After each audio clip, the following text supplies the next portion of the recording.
Good morning students. Today we are going to start lesson 4 agriculture. Today topic is step taken by government to modernize agriculture. आज का जो topic है हमारा कि किस तरह से जो है गवर्नमेंट ने एग्रीकल्चर को आधुनिकीकरण किया, मतलब एग्रीकल्चर को किस तरह से मॉडर्नाइज किया है। कल हमने पढ़ा था कि इम्पोर्टेंट स्टेप पढ़े थे जो गवर्नमेंट के द्वारा टेकन बाय द गवर्नमेंट, जिसके अंदर उसने क्या किया था, गवर्नमेंट ने क्या किया था कि टेक्नोलॉजिकल रिफॉर्म किया था, वाइट रेवोल्यूशन किया था, ग्रीन रेवोल्यूशन किया था। ठीक है, बहुत सारे जो है प्रोविज़न किए थे, जिसके जैसे कि for example crop insurance against drought, flood, cyclones, Fyers and disease. जैसे कि किसी भी फसल को कोई भी बीमारी हो जाती है तो उससे रिलेटेड जो है इंश्योरेंस स्कीम को जो है स्टार्ट किया गया था। किसान क्रेडिट कार्ड के बारे में पढ़ा था एंड वेदर बुलेटिन्स के बारे में पढ़ा था। आज जो है सरकार ने किस तरह से जो है उसके स्टेप के बारे में पढ़ेंगे, किस तरह से जो है गवर्नमेंट ने जो है एग्रीकल्चर को जो है मॉडर्नाइज किया है। पहला है एग्रीकल्चर में क्या किया है, एग्रीकल्चर के लिए एग्रीकल्चर यूनिवर्सिटीज की फॉर्मेशन की है, जिसके अंदर बताया जाता है लोगों को कि किस तरह से जो है सॉइल को फर्टाइल किया जाए, मतलब उनको एजुकेशन दी जाती है इसके बारे में। किसके ऊपर फोकस किया है, हॉर्टिकल्चर के बारे में। हॉर्टिकल्चर में हमने पढ़ा था कि क्या थे, फ्रूट एंड वेजिटेबल्स के बारे में। नेक्स्ट एनिमल्स ब्रीडिंग सेंटर्स की ओपनिंग करके Indian councils of agriculture research, rural infrastructure. अब जो किसान है क्या करेंगे कि अगर उनको पेस्टिसाइड, फर्टिलाइजर, सीड की नीड है तो अगर इंफ्रास्ट्रक्चर ही नहीं होगा तो आने जाने में टाइम कितना खराब होगा। ठीक है, और वो जो है अपनी जो है क्रॉप्स की अच्छी से जो है केयर नहीं कर पाएंगे। तो इसलिए गवर्नमेंट ने क्या किया कि गाँव को कनेक्ट किया किससे, सिटी से, किसके थ्रू, रोड के थ्रू। ठीक है, तो ये जो है जिसने किसके प्रोडक्शन पर इफेक्ट डाला है, एग्रीकल्चर के प्रोडक्शन पे। तो क्या क्या स्टेप लिए हैं, एग्रीकल्चर यूनिवर्सिटी को ओपन किया है, हॉर्टिकल्चर के ऊपर जो है फोकस किया है, ब्रीडिंग सेंटर खोले हैं। ठीक है, वेटरनिटी सर्विसेज, जिसके अंदर एनिमल अगर कोई बीमार हो जाता है तो उससे रिलेटेड हॉस्पिटल खोलेंगे उसका ट्रीटमेंट करवाने के लिए, रूरल इंफ्रास्ट्रक्चर को इम्प्रूव करके। अब एग्रीकल्चर में जो फार्मर्स हैं उनको किन किन चीज़ों की चैलेंजेस फेस करनी पड़ी हैं उसके बारे में पढ़ेंगे। जो फार्मर्स हैं कैन नॉट कम्पीट, अब जो है क्या क्या चैलेंजेस फेस करनी पड़ रही हैं लोगों को एग्रीकल्चर के अंदर। जो फार्मर्स हैं can not compete with international price due to reduction in the import duty. अब इम्पोर्ट ड्यूटीज क्या होती हैं, मान लो कि अगर आपने कोई 100 रुपये की चीज़ अपनी कंट्री के अंदर सेल कर रहे हो तो अगर आपने दूसरी कंट्री के अंदर सेल करनी है तो वो उसके अंदर आपको पे करना पड़ेगा वहाँ पर 20%, 30%। तो वो क्या है, इम्पोर्ट ड्यूटीज होती हैं। ठीक है, तो फार्मर्स कैन नॉट कम्पीट क्यों नहीं कर पा रहे हैं, किससे, इंटरनेशनल प्राइसेस से। अब क्या होगा, बाहर की कंट्रीज़ को यहाँ पर ट्रेड करने की परमिशन है। ठीक है, अब पहले क्या होता था कि जो इम्पोर्ट ड्यूटीज़ होती थी हाई होती थी, किसके लिए, कि अपनी ही कंट्री के लोगों को के जो ट्रेड हैं उनको इंक्रीज करने के लिए। ठीक है, तो कंपटीशन क्या होता था, कम होता था। अगर इम्पोर्ट ड्यूटी ज़्यादा होंगी तो नेचुरल है कि भी वो प्रोडक्ट ज़्यादा टाइम तक जो है मार्केट में नहीं रह सकता। जो सस्ती चीज़ होती है वही जल्दी बिकती है। बट गवर्नमेंट ने क्या किया, किस में रिडक्शन कर दिया, इम्पोर्ट ड्यूटीज़ के अंदर। किस में रिडक्शन किया, रिडक्शन इन इम्पोर्ट ड्यूटीज़ के अंदर। तो जिससे जो है फार्मर्स कैन नॉट कम्पीट, किससे कम्पीट नहीं, अब वहाँ से इम्पोर्ट ड्यूटीज़ तो कम हो गई तो इट मीन्स इनका जो प्रोडक्शन है वो क्या होगा, सस्ता होगा, जिससे जो है फार्मर्स जो है कम्पीट नहीं कर पा रहे हैं किससे, इंटरनेशनल प्राइसेस से। तो ये क्या एक चैलेंज है किसके लिए, एग्रीकल्चर के लिए।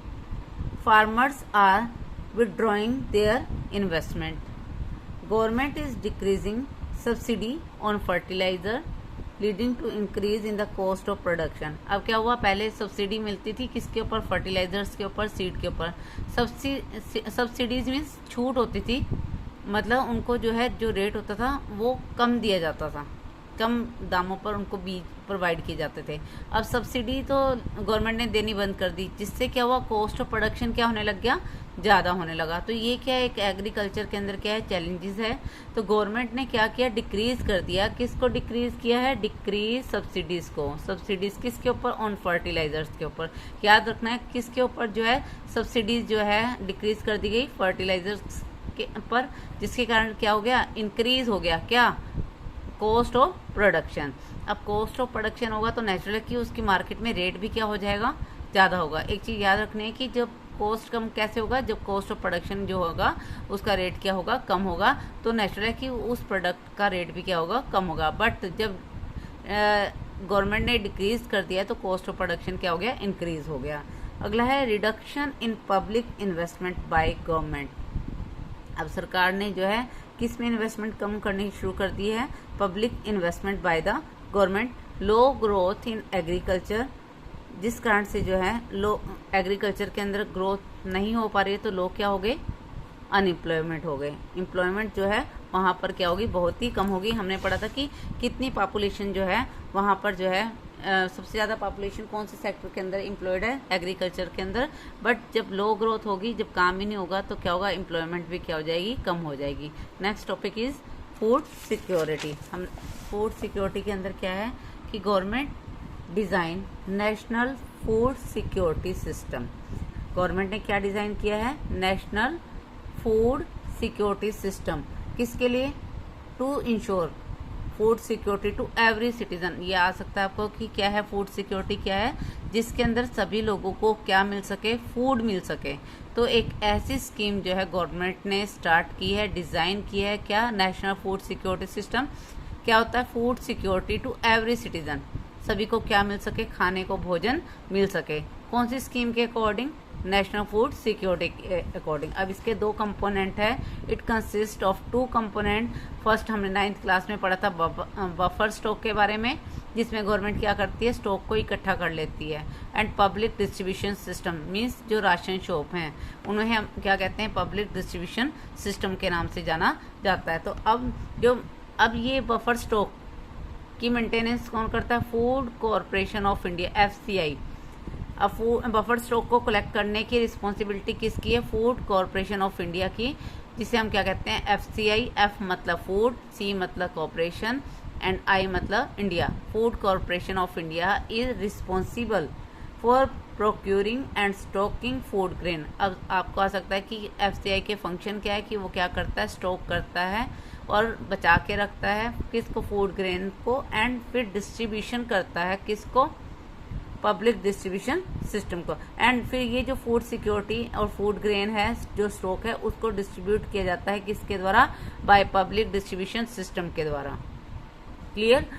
अब जो PDS है, पब्लिक डिस्ट्रीब्यूशन सिस्टम है, एक ऐसा प्रोग्राम है विच प्रोवाइड, जो क्या प्रोवाइड करती है, फूड ग्रेन्स देती है and other essential commodities at subsidize prices in rural and urban area. आपने देखा होगा कि जो राशन की शॉप्स होती हैं और जो डिपो होता है उसमें बहुत फ़र्क होता है। अगर आप बाज़ार से चावल लोगे तो आपको महंगे मिलेंगे, अगर आप BPL में हो तो उसमें आपको 2 रुपये के हिसाब से, 3 रुपये के हिसाब से किलो चावल मिलेंगे और अदर कमोडिटीज़ मिलेंगी।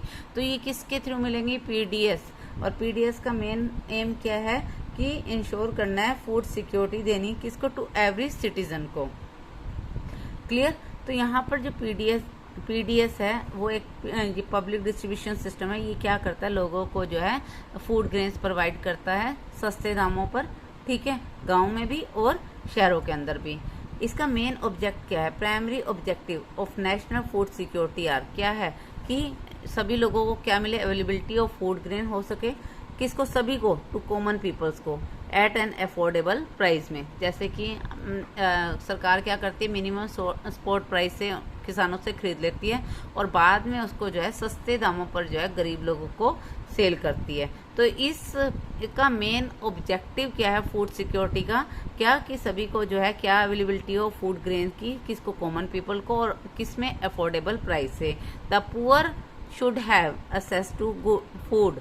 अब इसमें मेन एम क्या है कि जो गरीब लोग हैं उनके सेस हो, पहुंच हो सके कि वो क्या खरीद सकें, फूड को खरीद सकें। Growth in agriculture production, main motive क्या होगा, अगर मिनिमम सपोर्ट प्राइस रख देगी गवर्नमेंट तो लोग क्या करेंगे, डिमांड होगी फूड की तो वो ज़्यादा से ज़्यादा क्या करेंगे, एग्रीकल्चर के प्रोडक्शन को इंक्रीज करने की कोशिश करेंगे। तो इससे किसकी ग्रोथ होगी, एग्रीकल्चर प्रोडक्शन की। अब गवर्नमेंट कैसे जो एग्रीकल्चर के प्रोडक्शन को इंक्रीज कर सकती है, ग्रोथ कर सकती है, fixing the spot price for procurement. वो क्या कर सकती है, स्पॉट प्राइस मतलब मिनिमम स्पॉट प्राइस वो रख सकती है, जिससे क्या हो सकता है, ग्रोथ हो सकती है किसकी, एग्रीकल्चर प्रोडक्शन की।